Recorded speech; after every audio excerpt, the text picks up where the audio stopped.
Aš kažkaip metams bėgant supratau tokį vieną paprastą dalyką. Po tikro džiaugsmo kitą dieną nebūna jokių pagirių. Tikras džiaugsmas yra tas, kuris nepalieka jokių tau neigiamų dalykų kitai dienai. Jeigu tau kitą dieną skauda galva ir tu nieko neatsimeni, tai koks čia pavelnių džiaugsmas? Čia jokio džiaugsmo, čia kančia yra.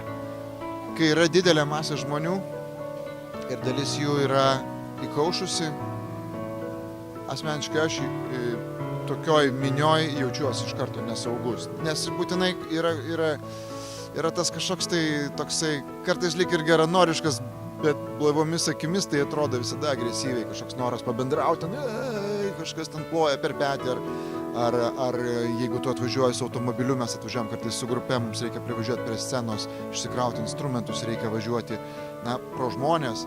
Jeigu jie yra įkaušę, jie visi tranko per automobilį, kartais kažkas subraižo, kai ten rėkia kas nors, ten daužo į stiklą. Tai tu kažkaip, tai tikrai nėra jauku ir tai visai joks nedžiaugsmas. Bet kai tu atvažiuoji į blaivą renginį, tu pajunti skirtumą, tai yra saugi aplinka. Aš noriu matyti gyvenimą tokį, koks jis yra iš tikrųjų.